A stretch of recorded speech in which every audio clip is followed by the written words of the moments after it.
नमस्कार, मैं धनंजय कुमार द नागरिक में आपका स्वागत है। आप देख रहे हैं शाम की चौपाल और आज हम बैठे हैं चर्चा करने के लिए इस बात पर कि मोदी जी ने जो वादे किए थे, अगर याद हो आपको तो मैं कुछ याद भी दिलाऊंगा कि जब प्रधानमंत्री नहीं बने थे और 2014 के पहले के जो चुनाव का समय याद कीजिए, आप उनके भाषणों को याद कीजिए, तो भ्रष्टाचार को लेकर के, काला धन को लेकर के कई सारे उन्होंने वादे किए थे। फिर जो है प्रधानमंत्री बनने के बाद भी कई वादे किए थे। उन्होंने कहा था कि 50 दिन दीजिए नोटबंदी के बाद, हम चौराहे पे मिलेंगे अगर स्थिति अगर ठीक नहीं हुई तो, फायदा नहीं हुआ तो। और उन्होंने कहा था कि आतंकवाद खत्म हो जाएगा, नक्सलवाद खत्म हो जाएगा, तमाम चीजें सुधर जाएगी देश में। लेकिन अगर वादे के नाम पर कहिए तो 370 उन्होंने कहा था कि हटाएंगे, जो उनके सालों से चला रहा था, उनके जो बीजेपी से पहले जनसंघ पार्टी थी वहां भी वो वादा था कि हम 370 हटाएंगे। 370 किस तरीके से हटाया वो हम सबको मालूम है। उसके बाद उन्होंने कहा कि हमने एक वादा पूरा किया कि 3 तलाक खत्म कर दिया। 3 तलाक अभी भी है, तो जिस तलाक को खत्म करने की बात कर रहे हैं वो बड़ा अस्तित्वहीन था और वो ज्यादातर गरीबों में और अनपढ़ों में चल रहा था वो 3 तलाक। फिर उन्होंने कहा कि हमने राम मंदिर बना दिया। राम मंदिर तो कोर्ट के फैसले से बना, उन्होंने क्या किया? और वो बनाने वाली जो संस्था है उसने देश भर के लोगों से पैसे इकट्ठा किए और वो सारा काम कार्यक्रम चल रहा है। लेकिन सरकार का काम, मोदी जी इसलिए नहीं आए थे कि राम मंदिर बनाना है, मोदी जी इसलिए आए थे कि काला धन खत्म होगा, लोगों के अकाउंट में 15 लाख रुपए आएंगे, लोगों का जीवन सहज होगा, भ्रष्टाचार खत्म होगा, महंगाई खत्म होगी, गैस सिलेंडर जो है जो 450 मिल रहा था वो मिलेगा 200 रुपए, गैस सिलेंडर 1100 मिल रहा है। और वो कह रहे हैं, अब स्टेट में जाकर के, राजस्थान में जाकर के कह रहे हैं कि गैस सिलेंडर हम 450 रुपए में देंगे। अरे आप 450 रुपए में देंगे तो राजस्थान में क्यों देंगे भाई? महाराष्ट्र वालों ने क्या बिगाड़ा है? हमको भी दीजिए, हमने आपका क्या नुकसान किया है? ये 1100 कौन दे रहा है फिर? क्या ये अमेरिका की सरकार बेच रही है 1100 में यहाँ सिलेंडर? जब मोदी जी कह रहे हैं 450 में सिलेंडर देंगे तो ये 1100 में कौन बेच रहा है? ये समझने वाली बात है। तो आज इसी पर चर्चा करने के लिए हमने 2 साथी हमारे साथ हैं, एक और साथी जुड़ेंगे और वो विचार ये है, पहले हम जोड़ लेते हैं। तो हमारे साथ देख लीजिए कि राजाराम त्रिपाठी जी हैं। राजाराम त्रिपाठी जी आप जानते हैं कि बार बार परिचय देने की आवश्यकता नहीं, फिर भी मैं इतना से दे दूं कि छत्तीसगढ़ बस्तर से हैं, किसान नेता हैं, पढ़े लिखे देश के प्रबुद्ध नागरिक हैं और तमाम विषयों पे जो जन सरोकार से जुड़े हुए उसमें बेहद बेहतर और बढ़िया नजरिया रखते हैं। हमारे साथ है जम्मू भाई।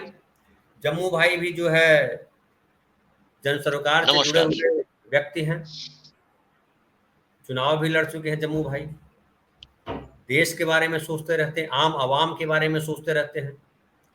इसलिए हमें लगा कि और एक आप और जुड़ेंगे हमारे साथ, साहिर आप से जर्नलिस्ट हैं, वो भी जुड़ेंगे थोड़ी देर में। ये शाम का ऐसा वक्त हमने चुन लिया है जब लोगों के घर आने का वक्त होता है या कुछ और काम करने का वक्त होता है, लेकिन अब कर लिया है तो कर लिया। आप लोग भी आ गए हैं, 15 लोग तो हैं सामने। अरविंद भाई बोल रहे हैं हेलो, खालिद साहब बोल रहे हैं अंधभक्त की बहुत बड़ी भीड़ जो बना रखी है यूएसएस आरएसएस ने, पता नहीं क्या कर रहे हैं उसने। अच्छा, तो राजाराम भाई मैं आपसे ही शुरू करूंगा। कोई वादा पूरा नहीं किया, ढेर सारे वादे हमने गिना भी दिए और आप बहुत सारे वादे जानते हैं, कुछ छुपा हुआ है नहीं, फिर भी इतना कॉन्फिडेंस है, कह रहे हैं आएंगे तो हम ही हैं। उन्होंने जो पिछले 15 अगस्त को जो भाषण दिया लाल किला से, वहां भी उन्होंने कहा दिया हम फिर आएंगे, और 2047 का प्रोग्राम बना के बैठे हुए हैं। तो इतना कॉन्फिडेंस कहाँ से आता है? धन्यवाद धनंजय जी। उन्होंने केवल लाल किले से नहीं कहा धनंजय जी, उन्होंने संसद में भी कहा। संसद में उन्होंने बकायदा ललकारते हुए कहा कि आप 2029, 2024 की 2029 में भी ऐसे विपक्ष में बैठे नजर आएंगे। तो उन्होंने, उनके अंदर जो आत्मविश्वास है उसे समझने के लिए मेरा मानना है कि आपकी जो आज के टॉपिक की पहली लाइन है कि ये जो नेता हैं उनको कहाँ से विश्वास आता है। उनको विश्वास आता है मोदी जी से, वो मोदी जी के भरोसे है। और मोदी जी को कहाँ से आता है? तो मोदी जी नहीं कहते, लोग कहते हैं कि आएगा तो मोदी ही। उन्होंने एक नैरेटिव सेट करना चालू किया, उसी के तहत उन्होंने संसद में कहा, लाल किले से कहा कि आएगा तो मोदी। क्योंकि जनता में जब एक बार आप परसेप्शन सेट हो जाते हैं तो फिर लगता है कि हाँ भाई कुछ भी कर लो, आना तो इन्हीं को। और इनके इस विश्वास के पीछे क्या कारण हो सकता है? देखिए, अगर लॉजिकल बात करें तो जैसे कुश्तियां जब फिक्स हो जाती है, जैसे कि WWF की ज्यादातर उसकी पहले तय रहती है कि कौन जीतेगा, और जब ये तय रहती है तो बाकी कुछ केवल कौतुक होता है। तो जैसे कि मैं प्रायः डिबेट में पिछले कई सालों से ईवीएम को लेकर सवाल उठाता हूँ कि ईवीएम को राज्यों में छोड़ दिया जाता है कि भाई ठीक है जो जीतेगा हारेगा, लेकिन केंद्र की सत्ता को लेके अगर ईवीएम में 0.001% संभावना है खेल करने की, और इसमें खेल हो सकता है क्योंकि जो कंपनी बनाती है वो पैसे कमाने के लिए ही कंपनियों ने बनाया है, कम पैसे कमाने के लिए बेचा भी है। और इस सरकार के पास अकूत पैसा है। ये पहली सरकार है जिसने, आपको पता होगा, 700 से ज्यादा ऑफिस केवल 2 कार्यकाल में बनाए। 70 साल में कांग्रेस के उतने ना ऑफिस बना पाई, ना उस स्तर के ऑफिस बना पाई जिस तरह के 5 स्टार ऑफिस इन लोगों ने बनाए। तो आप अंदाज लगा सकते हैं। और फिर ऊपर से इन्होंने चंदा के लिए जो इलेक्ट्रल बॉन्ड था, उसमें जो कानून में 29C और 26 और 23 में जो संशोधन किया कि विदेशी पैसा भी अब यकूत ले सकते हैं, बताना जरूरी नहीं है कि कहाँ से लिए। आरबीआई के एक्ट में भी इन्होंने संशोधन किया। और साथ ही साथ ये कि भाई इसकी जानकारी देना कोई जरूरी नहीं है पार्टियों को, और विदेशी चंदा भी आ सकता है। तो इन सब के चलते इतने कॉन्फिडेंट है, क्योंकि अब जो चुनाव है पैसे के इर्द गिर्द घूमता है। तो उस पैसे से ईवीएम भी, मेरा मानना है, निश्चित रूप से सेट किया जा सकता है। जो व्यक्ति मशीन बना रहा है, जो कारखाना बना रहा है, जो टेक्नीशियन उसे बनाता है, उसे हैंग करने का, उसे कंट्रोल करने का निश्चित रूप से उसके पास फार्मूला होगा। और कंपनियां अगर पैसे के लिए ही बिड भरती हैं, पैसे के लिए जाती हैं, तो इससे निश्चित रूप से खेल हो सकता है। यही कारण है कि जो तकनीकी दृष्टि से हमसे जो कई देश आगे थे, जिन्होंने सबसे पहले ये ईवीएम यानी इलेक्ट्रॉनिक वोटिंग मशीन का उपयोग किया, मैं नाम भी ले लूं, जापान की आप बात कर लीजिए, आप नीदरलैंड की बात कर लीजिए, कई ऐसे देश हैं जो उपयोग करते थे, फिर इन्होंने इसे किलनी की तरह छोड़ दिया। अब कोई नाम भी नहीं लेता ईवीएम। और इसलिए मैं कहता हूं कि अगर ईवीएम में थोड़ी बहुत भी गुंजाइश है तो निश्चित रूप से कॉन्फिडेंट होंगे। कोई जरूरी नहीं कि सब जगह करें कंट्रोल। सेलेक्टेड जगह पे जहां 5,000 10,000 वोट से जहां अंतर आता है, तो ये समझ लीजिए कि 0.01% में भी अगर कहीं काम होता है, सेटिंग होता है, तो सरकार बन जाएगी। 2 या 3% वोट के अंतर से तो सरकारें बनती रही हैं केंद्र की। तो केंद्र के चुनाव में मेरा मानना है कि राज्यों के चुनाव केंद्र के चुनाव को बिल्कुल अलग तरीके से समझने की जरूरत है। केंद्र के चुनाव में अगर ये कॉन्फिडेंट है तो एक कारण ईवीएम है, दूसरा अकूत धन है इनके पास, और जो कि जनमत को प्रभावित करता है। तीसरा, इनके पास जो तरीके हैं, जिस तरह से पिछले चुनाव में अगर ख्याल हो, ऐसा लग रहा था 2019 के चुनाव में कि इन्होंने जो वादे किए थे कोई पूरे नहीं हुए थे। और जो कि रोजगार का वादा किया था, हमने भी जितने वादे किए थे, और घोषणा पत्र पे तो इन्होंने नजर ही नहीं मारी थी। तो ये लगा था कि ये चुनाव हार जाएंगे। लेकिन पुलवामा का कांड जो हुआ, पुलवामा का कांड हुआ और हिंदू वोटों का ध्रुवीकरण हुआ, और नतीजा आपके सामने। तो इस तरह की जादू की पुड़ियाएं इन लोगों के पास कई है, और जिससे कि पूरा का पूरा जो जनमत है उस समय, अभी भी हमारा लोकतंत्र और हमारे जो वोट देने वाले उतने मतलब जागरूक नहीं है। क्योंकि अभी जो हाल में 5 राज्यों में चुनाव हुए संजय भाई, वहां इतनी ज्यादा मात्रा में पैसे बटे, साड़ियां बटी, सामान बांटे गए, दुनिया भर के सोशल मीडिया में आपको वीडियो तैयार है कि कौन दे रहा है और कौन ले रहा है। और यदि किसी कैंडिडेट से मतदाता ले रहा है इतनी सारी चीजें, तो निश्चित मानिए वो अपना नैतिक अधिकार खो देता है कि कोई सवाल। और स्थिति आज भी यही है।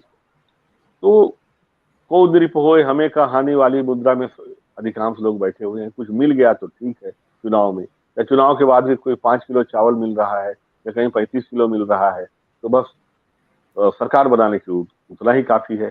ये सारे गणित, ये सारे जोड़ घटाने, तो ये सारे समीकरण ये लोग सिद्ध करके बैठे पहले, इसीलिए इतना आशान्वित मेरा ये मानना है। जी।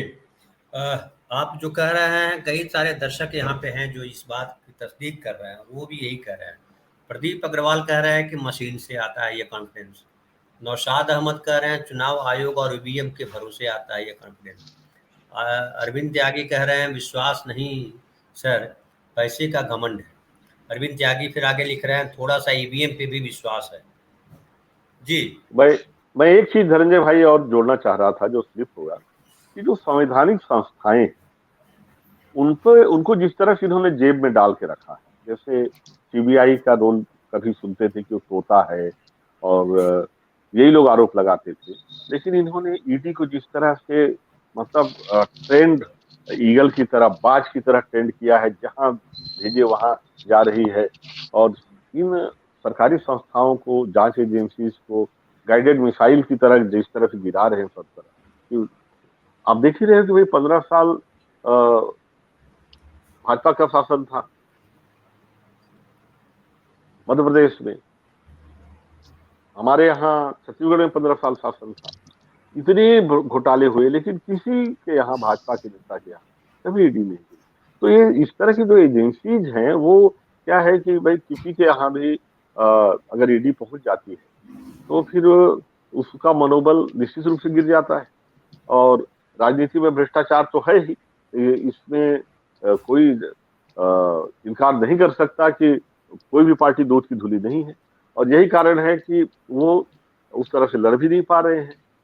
तो जिस तरह से इन्होंने संवैधानिक संस्थाओं को अपने जेब में डाला, उस पर नियंत्रण किया, और उनमें से सबसे ऊपर इलेक्शन कमीशन।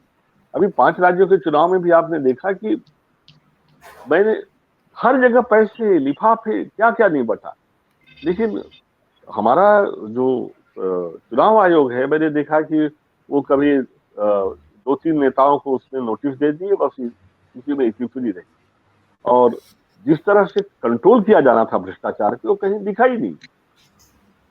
25-25 करोड़, 50-50 करोड़ एक एक सीट पे खर्चे हो रहे हैं, ऐसी खबरें आ रही हैं। तो आप कैसे उम्मीद कर सकते हो? कौन जीतेगा? वही जीतेगा जिसके पास अकूत पैसा है, जिसके पास पैसा है, जिसके पास नोट छापने की मशीन है, जिसके पास एजेंसियां हैं। जी, मैं आता हूँ आपके पास। जम्मू भाई जो कह रहे हैं राजा राम भाई, वो तो बड़ा निराशाजनक है। जिसके पास पैसा है वही जीतेगा, जिसके पास ईवीएम मशीन का कंट्रोल है वही जीतेगा, जिसके पास संवैधानिक संस्थाओं का पर जिसका कब्जा है वही जीतेगा। फिर लोकतंत्र का क्या होगा? देखिए धनंजय भाई, ये जो मसला है कि ये आत्मविश्वास, कॉन्फिडेंस कहां से आता है। अभी जो कॉन्फिडेंस भारतीय जनता पार्टी के नेताओं में, देश के प्रधान सेवक में, गृह मंत्री में जो कॉन्फिडेंस है, वो कॉन्फिडेंस नहीं है। अब वो कॉन्फिडेंस एक रणनीति है। अब वो लोगों को या इस देश के अवाम को ये बताना चाह रहे हैं कि हम सही में इतने आत्मविश्वास से लबालब है कि हमारा कुछ नहीं हो सकता। तो ये एक रणनीति है जिससे कि लोगों का विश्वास बना रहे, लेकिन वास्तविकता ठीक इसके उलट है। अगर हम इस बार 15 अगस्त को प्रधानमंत्री का भाषण लाल किले के प्राचीर से सुने हैं, देखे हैं, तो ये पहला उनका भाषण था जिसमें वो शेकन थे। मतलब उनका जो पूरा आत्मविश्वास जो है वो कहीं ना कहीं अंदर से टूट चुका था। उनकी बॉडी लैंग्वेज, उनके भाषण देने का लिहाजा, और वो जो मुद्दे उठा रहे थे, कहीं एक दूसरे से उसका कोई रिश्ता बन नहीं रहा था। और वो जानते थे कि ये आखिरी का भाषण है, इसलिए उन्होंने वो जो मर्यादाएं हैं क्योंकि लाल किले के प्राचीर से प्रधानमंत्री नहीं बोलता है, देश बोलता है। प्रधानमंत्री एक माध्यम होता है। तो इस बार उन्होंने देश को प्रधानमंत्री में तब्दील करने की जो उन्होंने कोशिश की, लेकिन उस पूरी कोशिश में वो विफल हो गए। हम ये देख रहे हैं कि 2014 में जिन मुद्दों पर वो चुनाव लड़े और जो सपना उन्होंने इस देश के अवाम को दिखाया, किसानों को, नौजवानों को, महिलाओं को, सबको, उसमें राम मंदिर नहीं था, उसमें 370 भी नहीं था, उसमें एनआरसी भी नहीं था, उसमें सीएए भी नहीं था, उसमें था गुजरात विजन। वो गुजरात का एक पैटर्न, जिस गुजरात में उन्होंने इस तरीके से रंगाया कि मानो पूरे हिंदुस्तान में जितनी समस्याएं हैं, गरीबी, बेकारी, विषमता, बेरोजगारी, न जाने जो भी जितनी समस्याएं किसानों की, एकमात्र गुजरात है जहां गुजरात का कोना कोना चमकता धमकता है और विकास जबरदस्त हुआ है। और इसीलिए एक नया नैरेटिव को लेकर 2014 में मोदी चुनाव में उतरे, और वो था गुजरात विजन, वाइब्रेंट गुजरात। और दूसरा ये था कि वोट जो मांगे गए वो सीधा मांगे गए, पार्टी को ना मांगकर मोदी ने मांगे, और इस तरीके से मांगे कि मानो वो वादा कर रहे हैं कि आप मुझे वोट दो, मैं ये करूंगा। जिसे कहा था तुम मुझे खून दो मैं तुम्हें आजादी दूंगा। हाँ, तो वैसे उन्होंने कहा था तुम मुझे वोट दो, तुमको रोजगार दूंगा। उन्होंने कहा था तुम मुझे वोट दो, तुम्हारे घर में एक एक जो सदस्य है उसको 15 लाख रुपए दे दूंगा।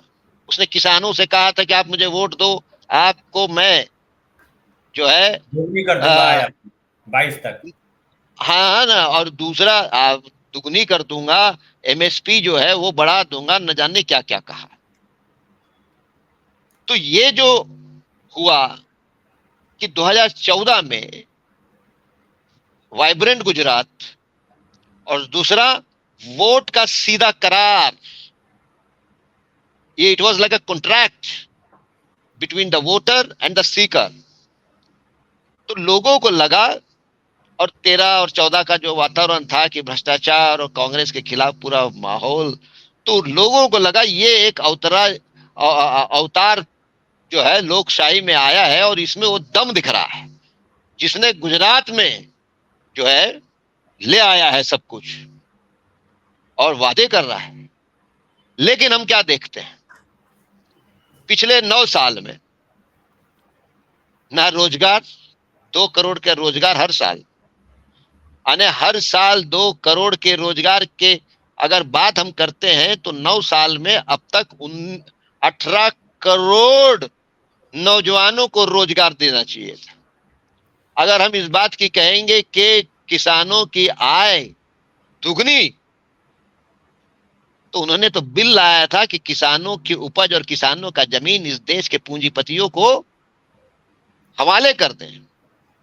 मजदूरों के बारे में उन्होंने तो पिछले 100 साल के मजदूर आंदोलन के संघर्ष से जो कानून निर्माण हुए थे, उन तमाम कानूनों को बिना किसी चर्चे के, बिना इस देश के श्रमिक संगठनों से चर्चा किए, बिना पार्लियामेंट में बहस के 2 घंटे के अंदर निरस्त कर दिए।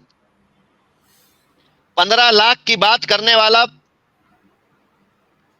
1 रुपया तो आया नहीं, वो अलग बात, लेकिन देश को लूटने वालों को बकायदा देश से बाहर जाने का रास्ता उन्होंने प्रशस्त कर दिया।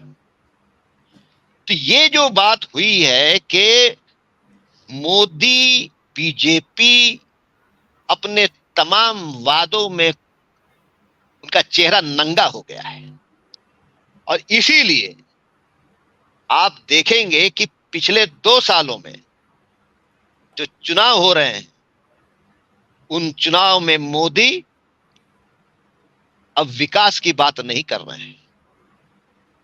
अब मोदी 2 बात कर रहे हैं, एक धार्मिक ध्रुवीकरण, और दूसरा विक्टिम कार्ड।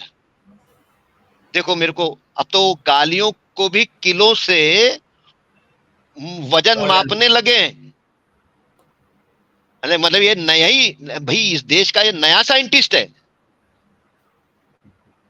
जो बादल में चिप, वो गडर से चाय गैस और न जाने, मतलब बकवास क्या बताऊं मैं अब।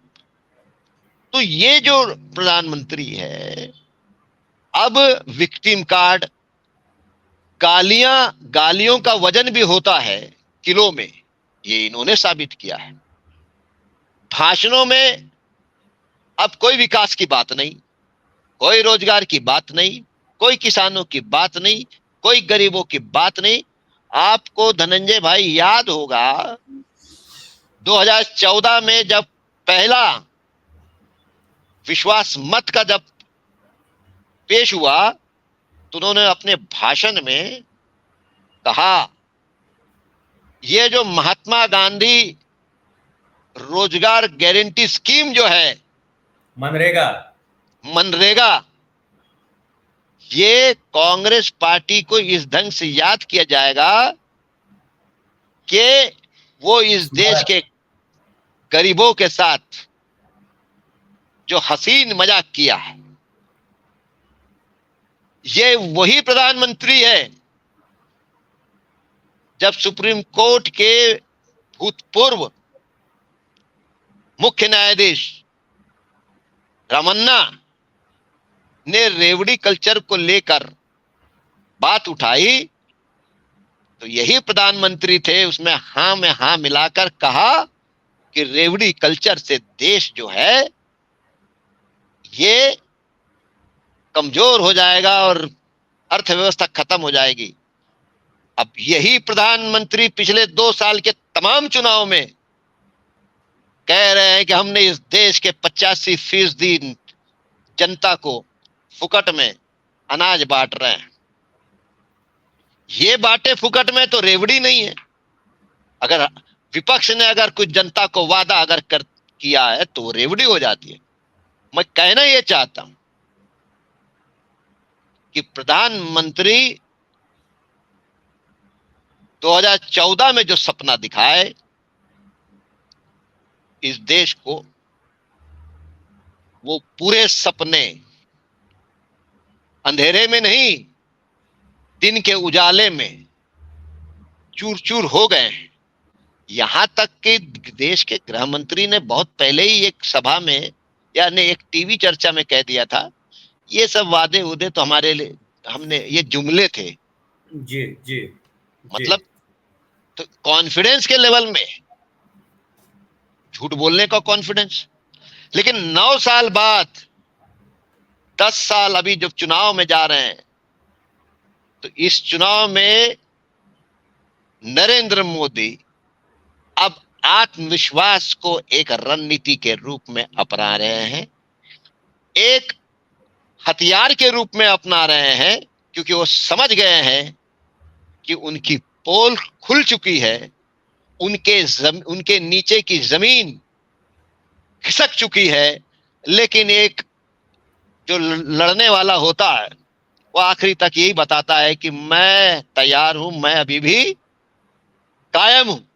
तो वे आखिरी की लड़ाई लड़ रहे हैं, जिस आखिरी की लड़ाई में कॉन्फिडेंस ये हथियार के रूप में इस्तेमाल हो रहा है, एक रणनीति के रूप में इस्तेमाल हो रहा है। जम्मू भाई मैं आपके पास वापस आता हूँ। राजाराम भाई, मैं आपसे अगर चर्चा करूं, जो अभी जम्मू भाई ने बड़ा डिटेल कहा और बड़ा सही कहा, ये कॉन्फिडेंस नहीं है बल्कि वो ओवर कॉन्फिडेंस है, या कहिए कि कॉन्फिडेंस रणनीति के तौर पे इस्तेमाल कर रहे हैं ताकि ये। लेकिन जितनी बातें हम लोग कर रहे हैं, हम लोग लंबे समय से ये सब बातें कर रहे हैं और पब्लिक को भी पता है एक कि भाई उन्होंने ये वादे किए थे। मुझे लगता है लोगों ने रट लिए, जैसे हम लोग रट लिए हैं। हम लोग को जुबान पे एकदम आंख कैसे भी किसी समय बोलिएगा तो ये सब सारे दोहरा देंगे, क्या क्या वादे किए थे और क्या क्या हुआ और क्या क्या इतना। लेकिन मीडिया आज भी जो है, जो मोदी जी कहते हैं उसी को दोहरा रहा है। अभी मैं देख रहा था कि 4 ट्रिलियन डॉलर जो है भारत की इकोनॉमी हो गया, ये देवेंद्र फडणवीस और गौतम अडानी जी ने अनाउंस कर दिया। और ये एकदम चल पड़ा है, पूरे मीडिया में है, हर जगह चल रहा है कि $4 ट्रिलियन हमारा जो है जीडीपी हो गया, हमारी अर्थव्यवस्था हो गई। और कांग्रेस के जो नेता है जयराम रमेश ने कहा है कि ये झूठ है, ये पूरा का पूरा फ्रॉड है। अब बतलाइए कौन किसकी बात सुने? जनता तो महंगाई देख रही है, जनता ये भी देख रही है कि ये कह रहे हैं 450 रुपए में छत्तीसगढ़ में सिलेंडर देंगे, तो ये 1100 रुपए में कौन दे रहा सिलेंडर? राजाराम भाई। तो धनंजय भाई, पहली बात तो जो जम्मू जी ने जो कहा उनकी बात से भी मैं काफी हद तक सहमत हूँ। हाल में जो कर्नाटक में जिस तरह से उन्होंने देखा कि बजरंगबली भी काम में नहीं आ रहे हैं और मुद्दों की राजनीति जो है वो हॉबी हो रही है। घोषणा पत्र जिसके बारे में कभी विचार ही नहीं करते थे लोग, घोषणा पत्र एक ऑर्नामेंटल वस्तु होती थी जो चुनाव समय तैयार की जाती थी और जीतने के बाद उसको डस्टबिन में डाल दिया जाता था। लेकिन अब घोषणा पत्रों पे अमल जब होने लगा तो अब भाजपा को भी मजबूरी में सही घोषणा पत्र को पे बैठ के मेहनत करके बनाया जाने लगा। आप मैं जो कह रहा हूँ इसको इस बात से भी समझ सकते हैं कि छत्तीसगढ़ में आपने देखा ही कि चुनाव के 2 दिन पहले तक घोषणा पत्र नहीं बना पाए थे। क्यों नहीं बना पाए? क्योंकि वो ये तय था कि घोषणा पत्र में जब वो लिखेंगे तो छत्तीसगढ़ की जनता दोबारा मौका नहीं देगी अगर हम उस पर अमल नहीं करेंगे, क्योंकि कांग्रेस ने पिछले बार वादा किया था उस पर अमल करने की कोशिश की थी और उसके कारण उसकी हवा बनी हुई थी। यही कारण है कि इन्होंने कांग्रेस के घोषणा पत्र को कॉपी किया। तो पहली बार ये मुद्दे की राजनीति में राज्यों में आ रहे हैं। और मैं फिर कहूंगा कि राज्यों के जो मुद्दे होते हैं अलग होते हैं, अलग अलग राज्यों के मुद्दे अलग हैं। कई क्षेत्रीय पार्टियां भी हैं अलग अलग राज्यों में, उनका भी अलग अलग तरह से प्रभाव है और वो असर डालती है। लेकिन हमारे देश की जो मतलब हमारे देश की जो संवैधानिक संरचना है, इसमें केंद्र का जो महत्व है वो बहुत ज्यादा है। आप समझिए कि सभी जो बड़े मसले हैं उस पर केंद्र का कंट्रोल होता है। और ये जो जिस तरह से नरेंद्र मोदी जी या भाजपा को मैं देख पा रहा हूँ, पहले टर्म के बाद दूसरे टर्म में मैं देखता हूँ कि लोकतंत्र पे इनका विश्वास बहुत कम है। लोकतंत्र पे भरोसा, आप समझ रहे हैं कि कांग्रेस को कई बार हमने देखा हारे फिर जीते। इंदिरा जी हारी, उन्होंने इमरजेंसी लगाई थी, जेल भी गई, फिर वापस आई। एक भरोसा लोकतंत्र पे रहे कि भाई ठीक है, हम अच्छा काम करेंगे तो आएंगे, गलतियां होगी तो हम सत्ता से में बेदखल कर दिया जाएगा। तो लेकिन ये आए हैं तो जाने के लिए नहीं आए। सारी तैयारियां है बताती है, जिस तरह से ताबड़तोड़ कानूनों में इन्होंने संशोधन किया, वो हम पूरा उठा के देख लें इनके दोनों कार्यकाल को। तो ये जाने के लिए नहीं आए। सत्ता गेन केन प्रकरण ये सत्ता में काबिज रहे, ये तय। मीडिया की व्यवस्था की बात अगर करते हैं तो मैं बार बार कहता हूँ मीडिया को या पत्रकारों को जो बड़े घरानों में हैं उनको हम अगर भला बुरा कहते हैं तो गलत। उन वो एक व्यापारिक प्रतिष्ठान में नौकरी कर रहे हैं और आप समझ रहे हैं कि आप लोग तो मतलब बहुत प्रबुद्ध पत्रकार हैं और सारी चीजों को जानते हैं, लेकिन मैं जो नहीं समझते उनको बताऊं कि लगभग 80% मीडिया बड़े के हाउसेस हैं वो सीधे सीधे सत्ता के साथ जुड़े हुए हैं। अंबानी अडानी की मीडिया है, उनसे जुड़े लोगों के बहुत कम जो इलेक्ट्रॉनिक मीडिया सुसज्जित मीडिया हाउसेस जिनके हर जगह कॉरेस्पोंडेंट हैं, बड़े बड़े ऑफिस हैं, तो जिसे मानते थे। तो इनमें जो काम करने वाले लोग हैं अगर ये अपने आकाओं की बात न माने तो दूसरे दिन नौकरी पे नहीं होंगे। कितने सारे लोग बड़े बड़े पत्रकार आप देख रहे हो जिनकी रीढ़ की हड्डी थोड़ी बहुत भी सीधी थी, वो अपने अपने चैम्बर से बाहर हैं और खाक छान रहे हैं, यही कहूंगा। लेकिन पत्रकारिता की अलख को जगा रहे हैं, यहाँ वहां टिमटिमा रहे हैं, पत्रकारिता की अलग को जगा रहे हैं। बहुत सारे पत्रकार हैं। सुखद बात ये हुई कि इस बीच में क्योंकि कहते हैं कि परिवर्तन जो होता है वो जो है कई घाव अपने आप भर देता है। ये जब हमने देखा so called main stream media जिसे कहते हैं, जब वो पूरी तरह से हॉस्टाइल हो गया, उनकी जेब में चले गया, तो ये जो वैकल्पिक मीडिया है जिसपे हम आप चर्चा कर रहे हैं, इसने अपनी भूमिका को बड़ी शिद्दत से निभाया और धीरे धीरे जनता का विश्वास भी इसने जीता। तो मेरा मानना यह है कि हमें किसी भी पत्रकार को या मीडिया के व्यवस्था को समझना चाहिए और जो वैकल्पिक है मीडिया उसे जिंदा रखना चाहिए और उसको एक खाद पानी देना होगा। अपने आप वो चीजें जब देख रहे हैं कि आपके 4,000, 5,000, 10,000, 20,000 दर्शक आपके रहते हैं, उस समय जो हजारों करोड़ जिनकी नेटवर्क है, ऐसे ऐसे मीडिया भी हैं, उनके दर्शक जो है हजारों की संख्या में नहीं, सैकड़ों की संख्या में, उनके ऑनलाइन केवल 3 अंकों में सीमित रहते दर्शकों की संख्या बता रहा हूँ। तो निश्चित रूप से ये मानता हूँ कि ये शुभ लक्षण है, लेकिन फिर से मैं कहूंगा कि मैं बहुत आशान्वित नहीं हूँ जम्मू भाई। मुझे लगता है कि इनके तर्कस में इतने तीर हैं और यदि हम सब कुछ कर लें, यदि ईवीएम ही इनके नियंत्रण में हो या ईवीएम में ही खेल हो जाए और चुनाव आयोग आपके घर का हो, यानी रेफरी आपसे अगर मिला हो, तो क्रिकेट की बड़ी चर्चा होती है। तो क्रिकेट में केवल 2 विकेट, अच्छे 2 विकेट अगर रेफरी थोड़ी सी गलती करके एलबीडब्ल्यू जहां शंका हो वहां दे दे और जो रिप्ले होता है, थर्ड आई है, वो नहीं हो, तो मेरा मानना है कि पूरा मैच पलट जाता है। तो लोकतंत्र का अपहरण हो सकता है। मेरा डर है समझिए, या मेरे में आत्मविश्वास की कमी है समझिए, लेकिन मुझे आप लोग आश्वस्त करेंगे तो मुझे अच्छा लगेगा कि हाँ नहीं, लोकतंत्र जिंदा है। लेकिन मुझे डर लगता है, मुझे लगता है कि इतनी मतलब इतनी सत्ता, इतनी मजबूत सत्ता, इतने साधन, इतने इनके बड़े शुभचिंतक, और आज पैसा एक बहुत बड़ी ताकत है, इससे हम इनकार नहीं कर सकते। चुनाव में उसकी ताकत को हम देखते भी हैं, मीडिया इनके साथ है, चुनाव आयोग भी कुछ जिस तरह से निष्पक्ष होना है वो दिखता नहीं है। ईवीएम को लेके आए दिन शंकाएं होती है, कई बड़े बड़े टेक्नीशियन ने दावा किया कि हाँ किया जा सकता है, इसे हैक किया जा सकता है। तो सुप्रीम कोर्ट कहती है कि भाई आइए हमारे साथ हैक करिए। तो निश्चित रूप से जब सारे सारे उसके ताले प्रॉपरली बंद हो जाएंगे, सारे सिक्योरिटी नाम ठीक करके जब रखा जाएगा तो नहीं होगा हैंग। लेकिन यदि हैंग उसको करवाना है, उसको नियंत्रित करना है, तो 1-2 ताले नहीं बंद किए जाएंगे। जो बना रहा है उसके पास निश्चित रूप से होगा। आप देख रहे हैं यहाँ बैठ के हम कितनी सारी चीजों को कंट्रोल कर लेते हैं। आप कहाँ बैठे हैं, जम्मू साहब कहाँ बैठे हैं, मैं कहाँ बैठा हूँ, हम चर्चा कर रहे हैं ना तकनीक के युग में। तो उस मशीन को क्यों नहीं नियंत्रित किया जा सकता है?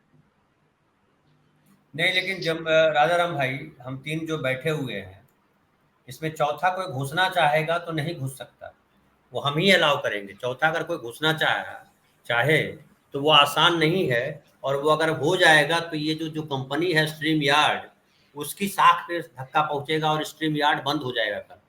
तो वो जैसे जैसे आपको याद होगा, व्हाट्सएप जो है, जब कहा गया कि आपके जो मैसेज है वो पढ़ेंगे हम, व्हाट्सएप ने ये कहा, तो बड़ा हंगामा मचा दुनिया भर में। और फिर व्हाट्सएप ने बार बार ये कहा कि हम नहीं पढ़ रहे हैं, इनक्रिप्टेड है, और जो है आप ही केवल पढ़ सकते हैं, और जिसको मैसेज भेजा है वही पढ़ सकते हैं, दूसरा कोई नहीं पढ़ रहा, ना हम पढ़ रहे हैं ना कोई पढ़ रहा है। तो विश्वास का संकट आ जाएगा। और दूसरी बात मैं एक और कहूँ, एक राजा भाई, हमारे कई दर्शक भी इस पे बात कर रहे हैं, और ईवीएम पे कई बार लोग उठाते रहे हैं। मैं हालांकि मैं आप जो कह रहे हैं मैं उसको काट नहीं रहा हूँ, क्योंकि मैं नहीं जानता हूँ, कुछ भी हो सकता है, ये मैं मानता हूँ कि कुछ भी हो सकता है। जब आदमी की नीयत खराब हो जाए तो कुछ भी किया जा सकता है, उससे कोई मुझे ये नहीं है। और मैं ये भी बोलूँ कि जब बैलेट पेपर से जब चुनाव होते थे, वो चुनाव भी मैंने देखा है कि किस तरह से हड़प लिया जाता था। हमने तो ये देखा है, मैं आपको बताऊं काउंटिंग में, कि दूसरी पार्टी के वोट जिनके वहां पे नहीं बैठे हुए हैं लोग, उनके वोट को भी जमा कर लिया जाता था, बोला हमारे ही वोट हैं, और उसको गिन दिया जाता था, ये देखिए इतने वोट आ गए। और बाहर मार पिटाई भी हमने देखी है खूब।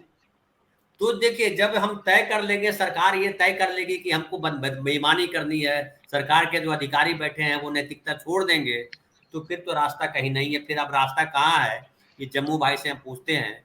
जम्मू भाई चूंकि वो लेबर यूनियन से और कम्युनिस्ट पार्टी से और समाज के बड़े निचले तबके, दलित वंचित तबकों से जुड़े हुए हैं, तो दलित वंचित अच्छा कोई बोल रहा है, बोलिए ना। अ, आपने जो 2 सवाल उठाए इसके बारे में कहना चाहूँगा कि हाँ, पहले हिंसा होती थी, वोट कैप्चरिंग होती थी, लॉ एंड ऑर्डर की जो समस्या थी, अब काफ़ी हद तक वो नहीं है, इसलिए उससे तुलना ना करें।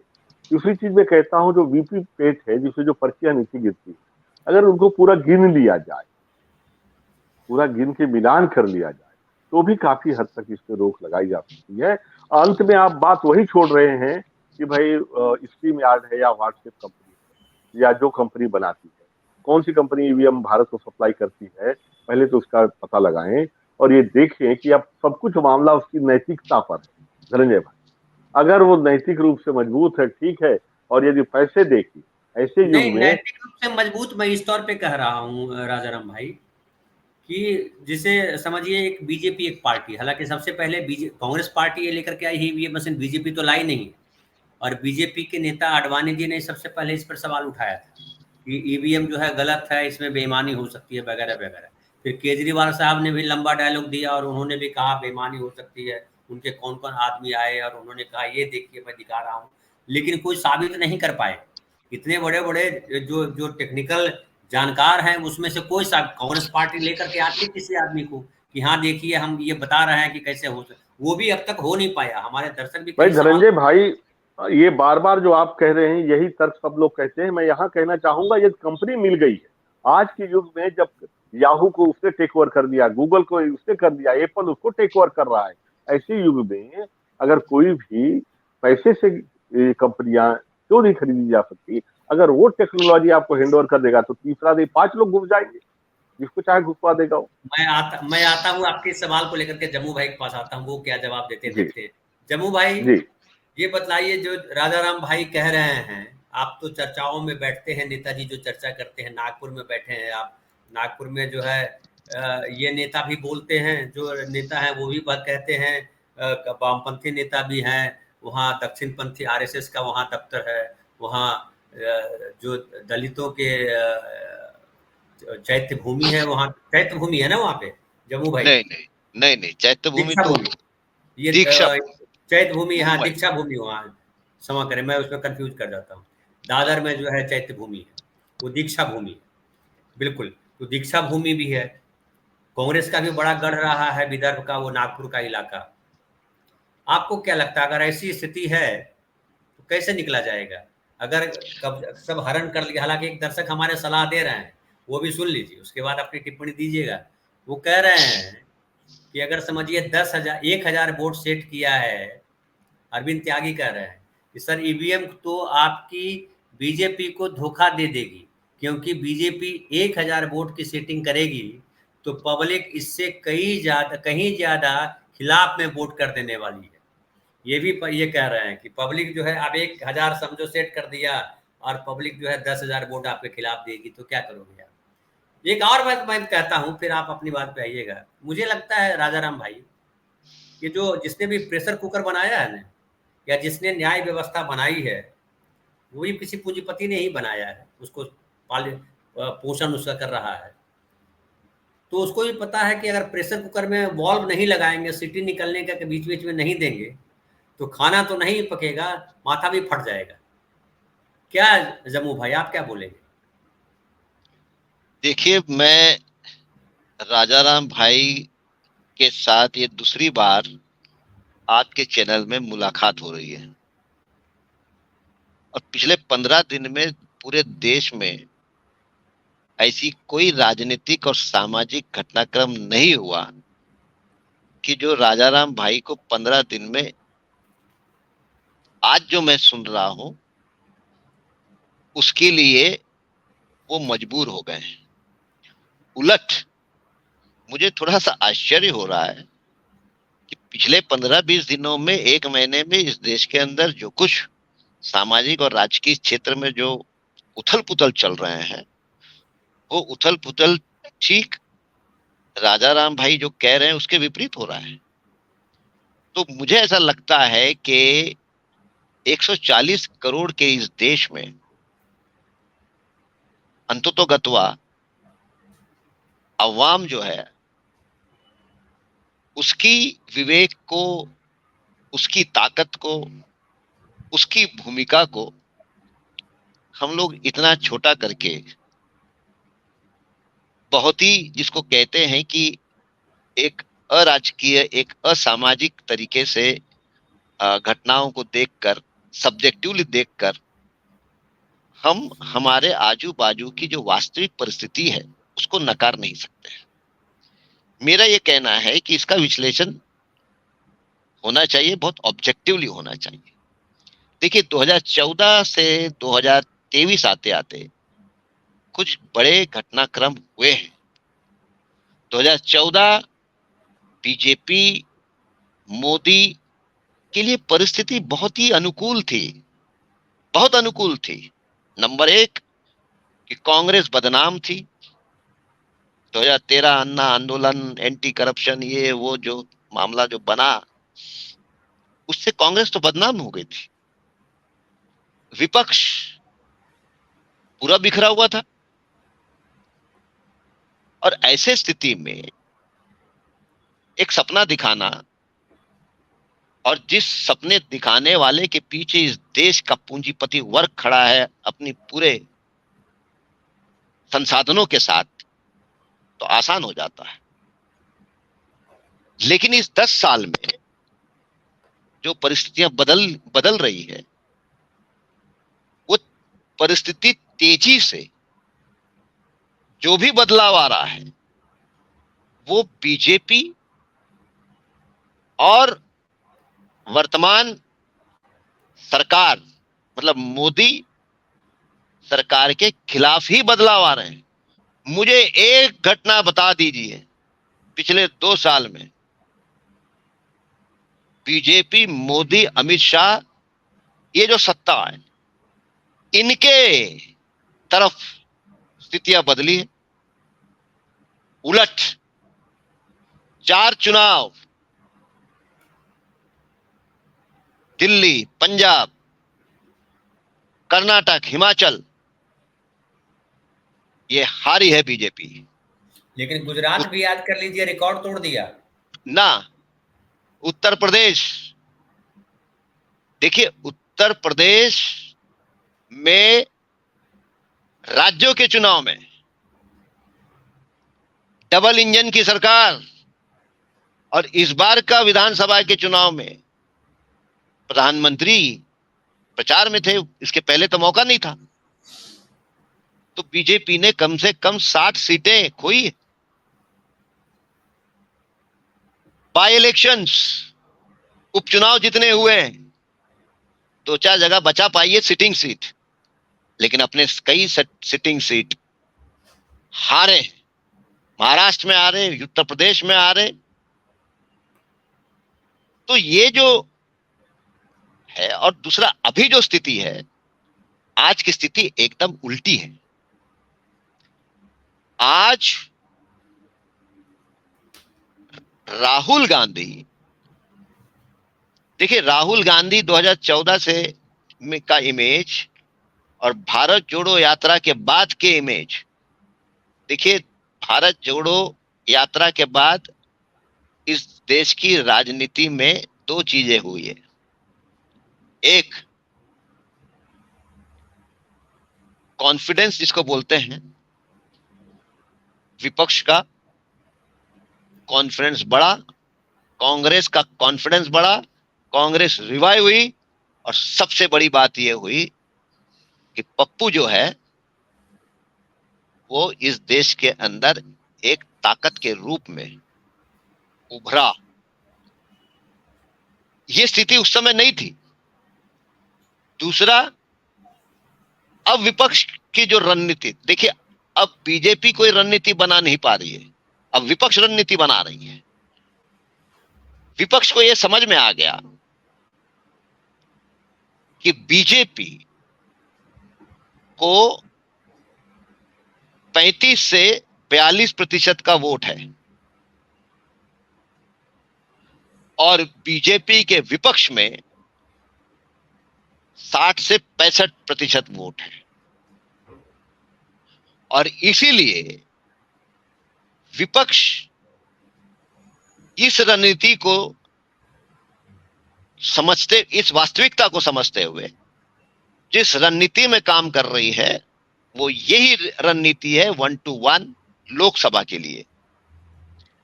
और ये रणनीति और पिछले 9 साल में बीजेपी एक भी नई पार्टी को अपने साथ ला नहीं पाई, उलट उसके साथ जितने भी उसके सहयोगी थे लगभग सब चले गए, लगभग चले गए। लेकिन एक सवाल पहले जम्मू भाई मैं आपसे कर लूं, मुझे आप जो बोल रहे हैं, अभी पंचायत चुनाव हुआ महाराष्ट्र में, उसमें कहा जा रहा है कि ये जो शरद पवार जी की यूनिट है, जो उद्धव ठाकरे जी की पार्टी है, जो कांग्रेस पार्टी है, वो तीनों पिछड़ गई, और जो शिंदे जी की पार्टी है, जो अजित पवार जी की पार्टी है, जो बीजेपी है, तीनों आगे चली गई। और अजित पवार भी टूट करके आ गए, ये भी तो नुकसान है विपक्ष को कि शरद पवार की शक्ति कम हो गई।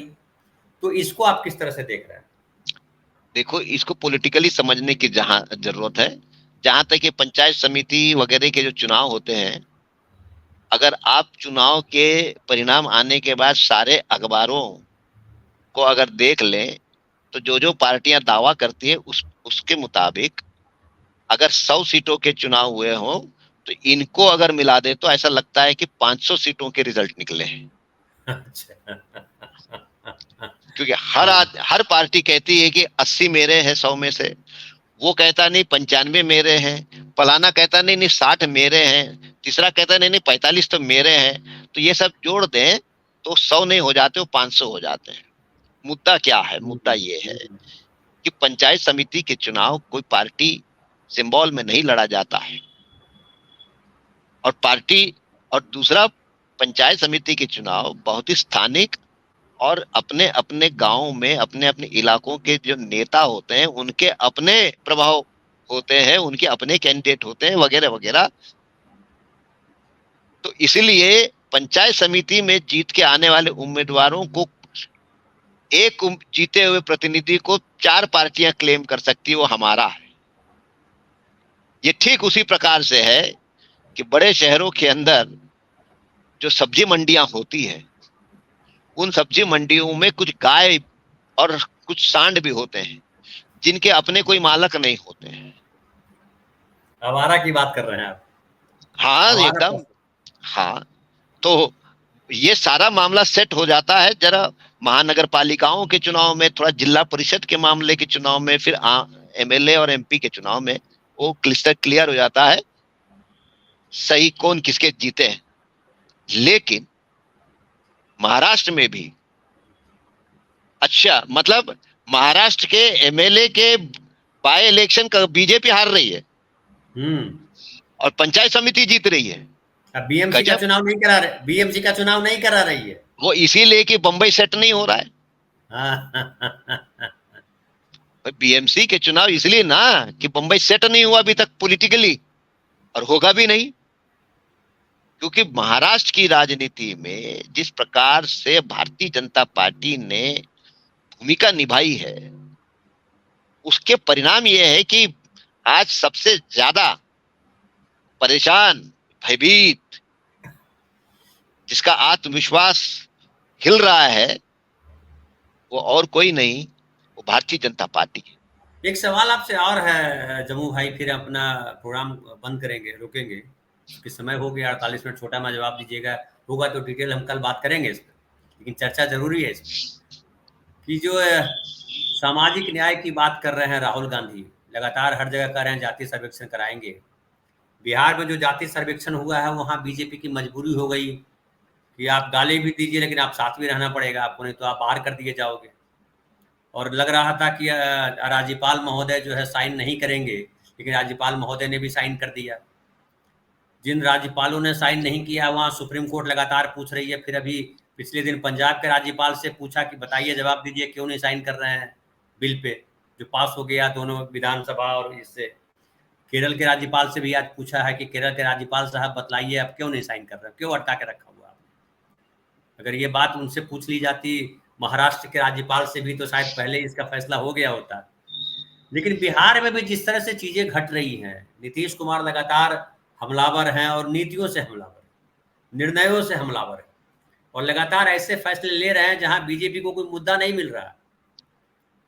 और जिस तरह से राहुल गांधी भी लगातार, चाहे छत्तीसगढ़ हो जहां राजाराम भाई बैठे हुए हैं, चाहे राजस्थान है, दोनों जगहों पे ताबड़तोड़ हमले कर रहे हैं। इतने मुद्दे लाके दे रहे हैं कि बीजेपी के सामने मुद्दा नहीं दिख रहा है और वो झूठ फैलाने लगी है फिर से एक बार। अभी देखिए, जो भारत माता की बात की है उसको लेकर के एक अलग किस्म का झूठ चल रहा है मीडिया में चल रहा है, या कहिए व्हाट्सएप यूनिवर्सिटी में चल रहा है और वो मीडिया में भी आता है। आपको याद होगा चिप लगाया गया था, नेशनल चैनल यहाँ का बोल रहा था कि चिप लगाया गया है 2000 के नोट पर, और महान जो है पत्रकार देश के, दुनिया में वैसा कोई पत्रकार नहीं, वो बतला रहे थे चिप। अभी सब चिप पता नहीं कहाँ गायब हो गया, 2000 के नोट भी गायब हो गए। खैर, तो एक बात मैं कहूँ कि क्या आपको लग रहा है ये जो आरक्षण का जो इशू है महाराष्ट्र में, जो मनोज पाटिल जरांगे ने जो शुरू किया और मराठा आंदोलन जाकर के अब टिक गया है, अब खड़े हो गए हैं साथ में छगन भुजबल साहब, और वो पिछड़ों की राजनीति में वो अब जो है फिर से एक बड़ा जुलूस लेकर के निकले हैं और उनके साथ में काफी बड़ी भीड़ है। ये लड़ाई कहाँ जाती दिख रही है महाराष्ट्र में? देखिए, मैं दो टिप्पणी इसमें करना चाहता हूं कि सबसे परेशान है आरएसएस। आरएसएस को ऐसा लग रहा है कि पिछले 50 साल 60 साल उसने एक जो नई अवधारणा निर्माण की थी, बहुसंख्यकवाद और हिंदू परिवार और मुसलमानों को दुश्मन के रूप में पेश करके 85% हिंदू समाज असुरक्षित, भयभीत। तो ये 60 साल का जो आरएसएस ने मेहनत करके अनेकों जातियों में बटा हुआ हिंदू समाज के अंदर एक हिंदू होने का आइडेंटिटी निर्माण की थी, और हर हिंदू को ऐसा लगने लगा था कि अपन तो हिंदू है। वो पहले भी पैदाइश हिंदू था लेकिन जीता नहीं था हिंदू करके। लेकिन 60 साल की मेहनत से हिंदुओं में ये एक आइडेंटिटी चेतना जगाने में आरएसएस कामयाब हुआ, तो कि वो अब हर ढंग से हिंदू करके सोचने लगा था। वोट देते समय भी हिंदू करके देने की बात करने लगा था। विदेशों में रहने वाला कल तक ये कहता था, भले मैं अमेरिका में हूं लेकिन दिल है मेरा हिंदुस्तानी, I am proud of an Indian. अब उनको भी समझाया गया है कि you are proud of an Hindu, यानी आप विदेशों में भी अपने आप को ये कहो कि मुझे हिंदू होने का गर्व है। ये जाति गणना का मसला जो आ गया, आरएसएस सबसे ज्यादा परेशान है कि 60 साल की हिंदुओं को मूर्ख बनाने की जो पूरी योजना है, वो योजना खटास में पड़ गई। और जब हिंदू बनाने की योजना खटास में पड़ जाती है तो फिर बीजेपी को वोट दिलाने वाली जो मशीन है सबसे बड़ी, ईवीएम नहीं वो आरएसएस है, वो हतबल हो जाती है। और इसीलिए पिछले 1 साल में आरएसएस ने जो अपना अब चेहरा बनाया है, बड़ा आश्चर्यजनक चेहरा है। ऑर्गेनाइजर में लिख दिया है कि सिर्फ हिंदुत्व के बल पर और मोदी के नाम पर अब बीजेपी नहीं जीत सकती है, ऐसा। उसके बाद आरक्षण पे कह दिया कि नहीं नहीं, अपने ही लोगों ने अपने ही लोगों पर 2000 साल से अन्याय किए हैं, इसलिए और 200 साल रहनी चाहिए। कल तक इन्हीं मासूम हिंदुओं का दिमाग इन आरएसएस वालों ने खराब करके रखा था कि मुगलों ने ही किया सब कुछ, तो मुगल तो 800 साल। अब भागवत कह रहे हैं 2000 साल से हमने अपने ही लोगों को प्रताड़ित किए हैं, इसलिए 200 साल आरक्षण होना चाहिए। एक संगठन हिंदुस्तान के अंदर इस आरक्षण के खिलाफ मैदान में नहीं आई। मंडल कमीशन के समय तो लोग मरने के लिए सड़क पे आ गए थे।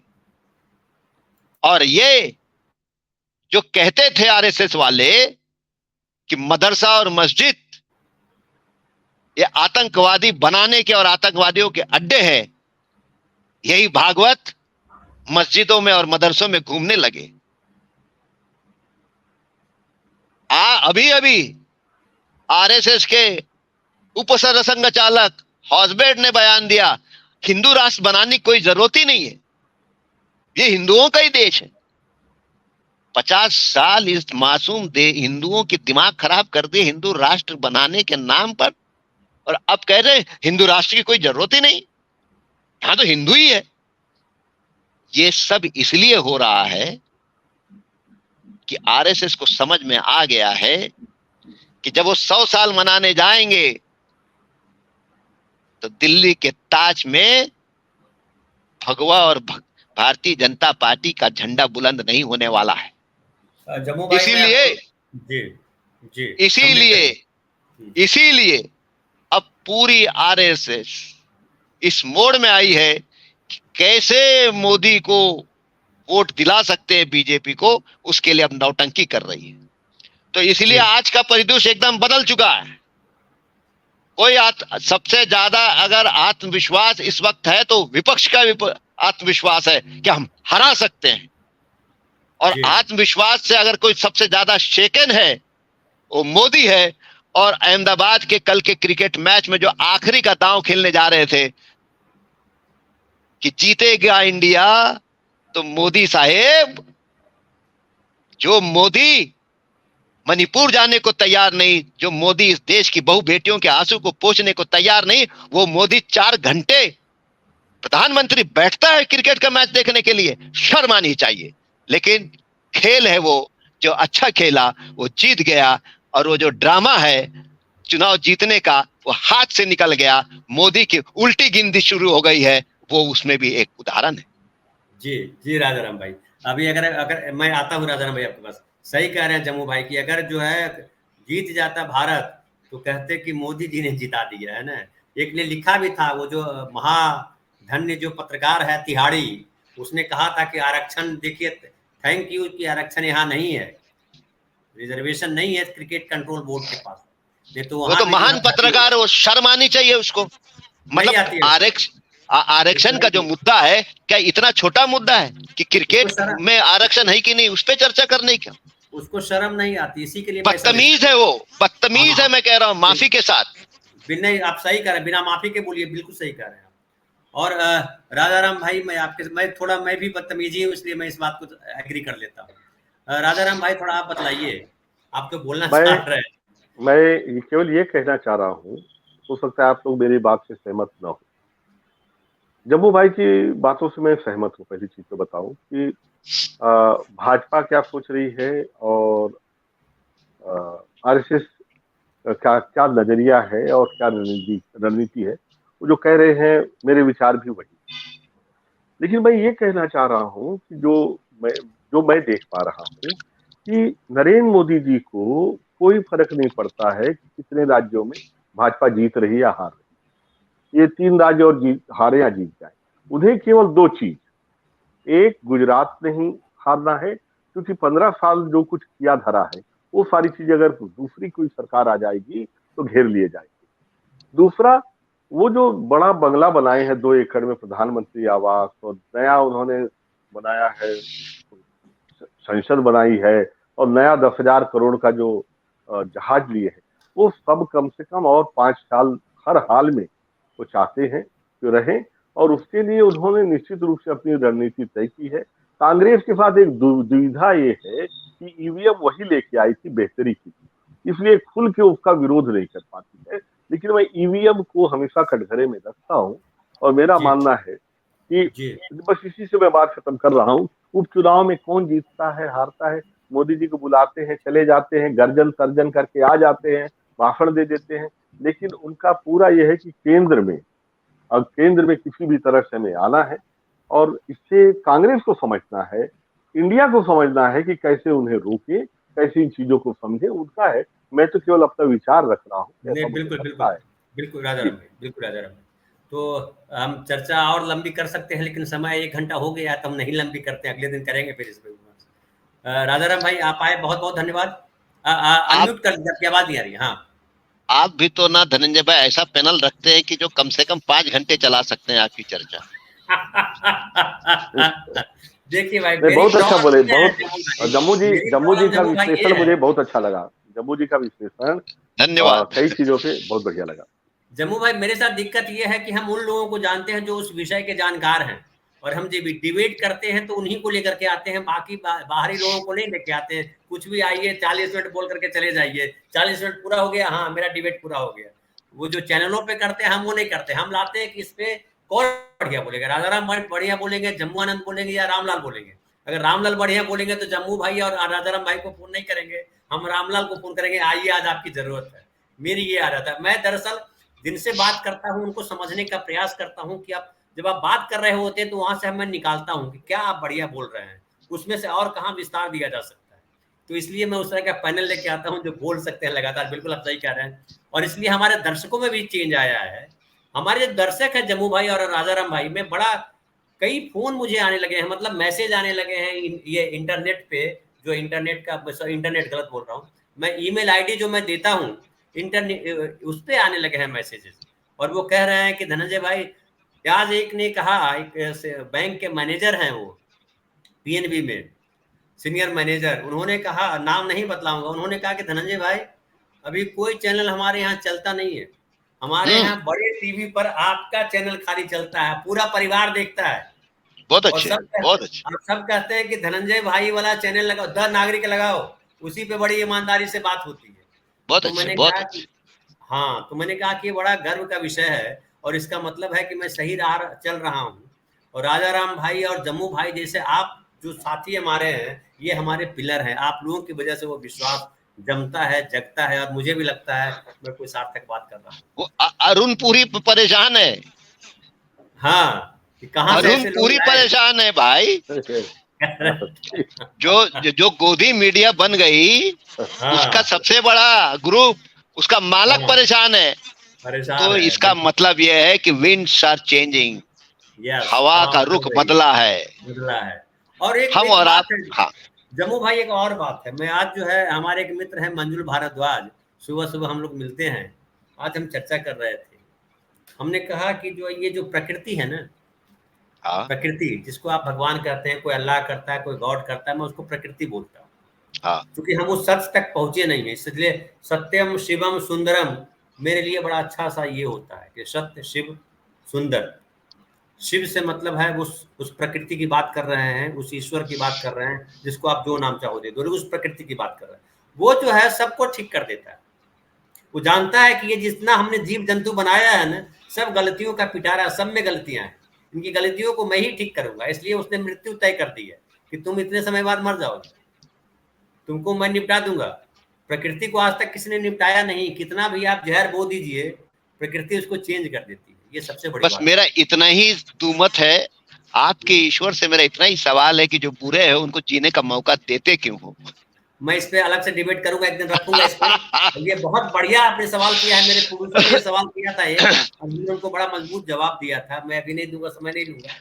तो आप आए, बहुत बहुत धन्यवाद। इस पे रखेंगे हम बहुत बहुत, और इस पर हम जो जो जानकार हैं उस विषय के, जो अध्यात्म जानते हैं, उनको भी मैं बुलाऊंगा। बहुत बहुत धन्यवाद आप दोनों का, राजाराम भाई और आप जम्मू भाई, आप दोनों का आभार, शुभरात्रि आप दोनों को। और हमारे साथ धन्यवाद। जो संसद जुड़े हुए हैं आप सब लोगों का भी बहुत बहुत आभार। विजय भाई ने बड़ी अच्छी बात कही है, विजय राव साहब ने, कहाँ से आता है इतना कॉन्फिडेंस की बजाय कहना चाहिए कहाँ से आती है इतनी बेशर्मी। बहुत सही कहा आपने, लेकिन हम लोग लिखना नहीं चाहा, आपने लिख दिया।